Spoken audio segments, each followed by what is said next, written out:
From our Chicago studios, this is the Muslim News on Muslim Network TV. Assalamu alaikum, I'm Samana Siddiqui. Our top story tonight.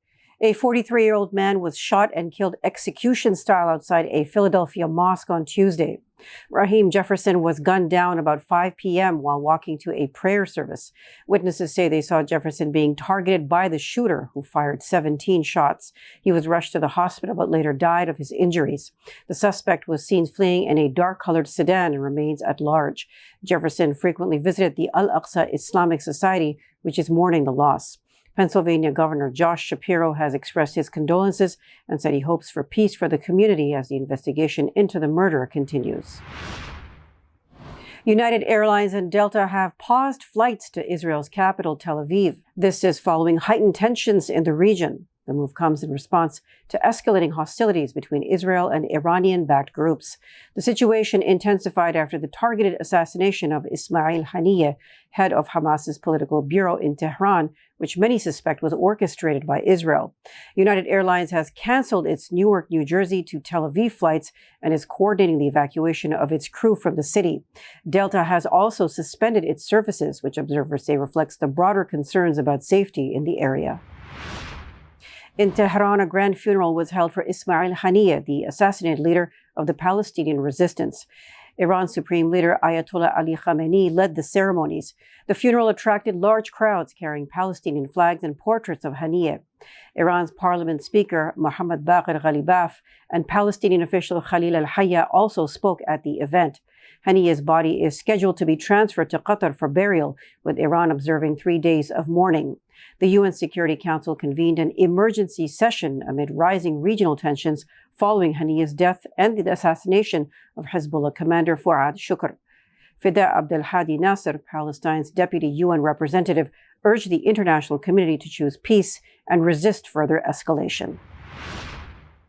The Israeli military has claimed responsibility for the July 13th strike that killed Mohammad Deif, head of Hamas's Qassam brigades in Khan Yunis. The army claims recent intelligence confirmed Deif's death. However, neither Hamas nor any other source has verified this claim. Over the past 24 hours, Israeli attacks reportedly have killed 35 people and injured 55 in Gaza. In Gaza City's Sheikh Radwan neighborhood, at least 2 people were hit by a targeted attack, while another drone strike hit a mosque in the city of Rafah's Tal al-Sultan area. In central Gaza's Nusayrat camp, an Israeli military operation killed 4 Palestinians. Meanwhile, in East Jerusalem, Israeli settlers, escorted by police, stormed Al-Aqsa Mosque, turning the old city into a heavily guarded zone and restricting Palestinian access. Since October, Israel has killed 39,480 Palestinians and wounded 91,128 others in Gaza. Israel stands accused of genocide at the International Court of Justice, which ordered Tel Aviv to immediately halt its military operation in Rafah. In related news, U.S. Deputy Ambassador Robert Wood is urging the UN Security Council to back Israel's right to self-defense against Hezbollah. Wood stressed that the July 30th attack by Hezbollah using Iranian weaponry underscores the need for international accountability. He has called for holding Iran responsible for its support of Hezbollah and its breaches of international law. He insists that Iran must comply with Security Council resolutions or face further actions. Wood also claimed that the U.S. had no involvement in Israel's response or in the reported death of Palestinian resistance leader Ismail Haniyeh, noting no independent confirmation of these claims. Hundreds of right-wing politicians, including ministers, broke into 2 military bases in southern and central Israel. They were protesting the arrest of 9 Israeli soldiers accused of sexually abusing a Palestinian detainee at Siddiqui prison in the Negev desert. Videos circulated on social media showed ministers and members of the Knesset storming the Siddiqui facility, followed by right-wing activists violently storming the Beit Lid military base shortly after. One Israeli leader accused Internal Security Minister Itamar Ben-Gvir of preparing a rebellion in the Israeli military and anarchy. Prime Minister Benjamin Netanyahu has called for restraint, but did not promptly hold those responsible for the base breaches accountable.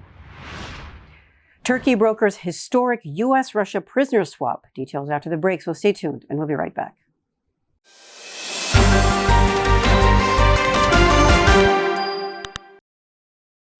Welcome back.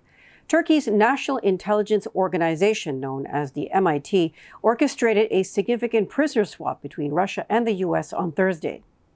The exchange prisoners included American journalist Evan Gershkovich, who had been covering Russia for the Wall Street Journal. MIT announced the operation, marking it as the most extensive exchange in recent times.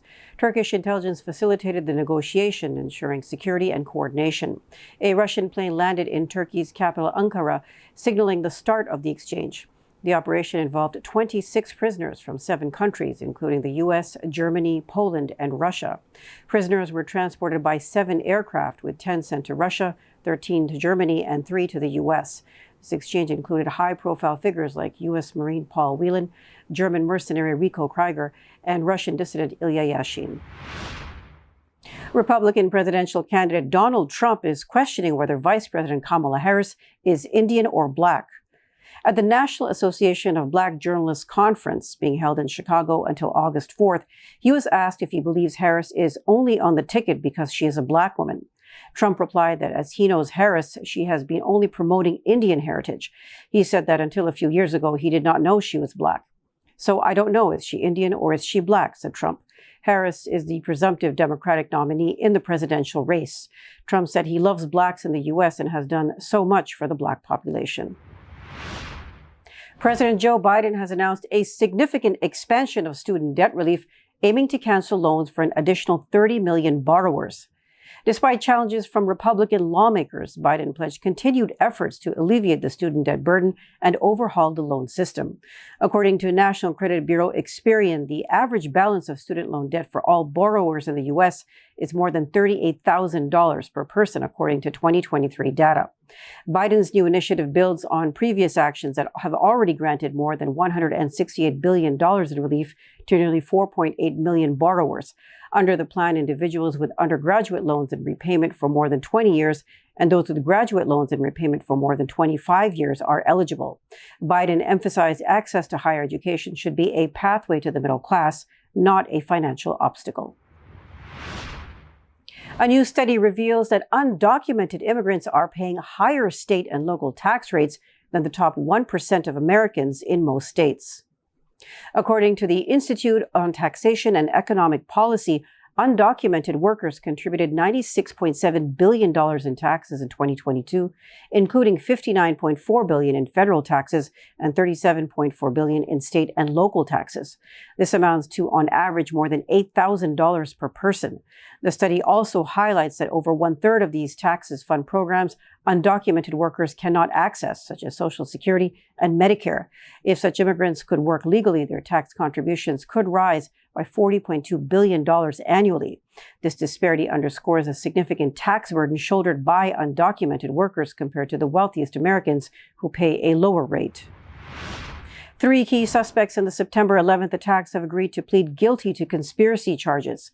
The plea has been made in exchange for a life sentence, thereby allowing Khalid Sheikh Mohammed, Walid bin Attash, and Mustafa al-Hawasawi to avoid a death penalty trial. Chief Prosecutor Rear Admiral Aaron Ryu confirmed the agreement. It includes guilty pleas to all charges, including the murders of 2,976 victims. The men are expected to enter their pleas in court next week. The New York Times reports that the development comes after a senior Pentagon official approved the deal. The 3 men are accused of plotting the 2001 attacks on the World Trade Center and the Pentagon. They have been held at Guantanamo Bay since 2003. The Defense Department has acknowledged the plea deals but did not share further details. That's all from our Chicago studios tonight. Thank you for tuning in. You can subscribe to our YouTube channel and hit the bell icon for the latest updates. Your support is needed more than ever to continue our mission of providing informative, educational, and inspiring content to Muslims in North America and around the world. Donate now by visiting muslimnetwork.tv/donate. For more content, keep watching Muslim Network TV or visit muslimnetwork.tv. Salam and good night.